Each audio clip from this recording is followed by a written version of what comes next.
I'm a musician and I want to be sitting where Kenny is sitting a couple years from now. What should I be looking for as how I can connect and be happy and give to a project? Just the same way when, we sit behind the desk and we're auditioning people for a show, we want that triple threat. We want the singer, the actor, the dancer.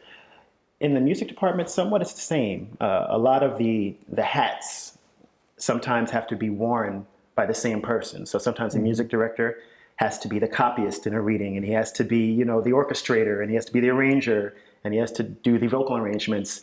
So being familiar with all of those different types of jobs is so beneficial, especially in the developmental process, which eventually kind of puts you in place for the longer haul, for the other developmental when you get to the regional, and then hopefully, a New York or an international run. And that's a really good point where you talk about, because let's be honest, at the development phase, the money is,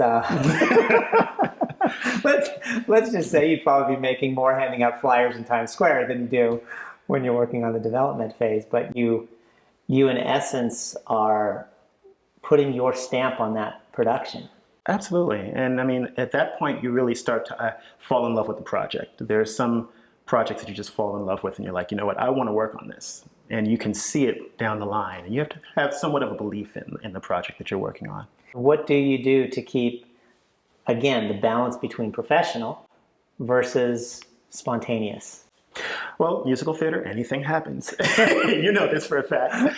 Anything happens, monitors can go out, mics can go. I think that my touring background helps because when you tour, when you're on a bus for like 6 hours, a tour bus, and you're bonding with all these musicians and you're all you have, it develops a type of camaraderie. When you bring that type of dynamic into a more structured setting, like a Broadway pit or a musical theater, it tends to just add a little bit of ease to it, as opposed to just going, okay, here we go. Let's go from measure 55. Okay, here we go. 3, 4, go. There's a little bit of a personality that, you want to bond with people because you're going to be spending a lot of time with these guys. So, Have you ever had to release somebody from your... When I was touring once, Yeah. I had to replace a drummer. And without naming any names, what pushed it to that threshold where you had to make that uncomfortable? When it started to affect the overall tour, latenesses, missing flights, it's... Yeah, your rhythm section is a little important to us. Just a little bit, especially in a pop and R&B setting, The thing that I always say is that music, it is a profession, it is a job, and it can be overlooked sometimes as just being a hobby. But it's a profession, and it should be treated that way. Same way, you would study anything else. You need to perfect your craft.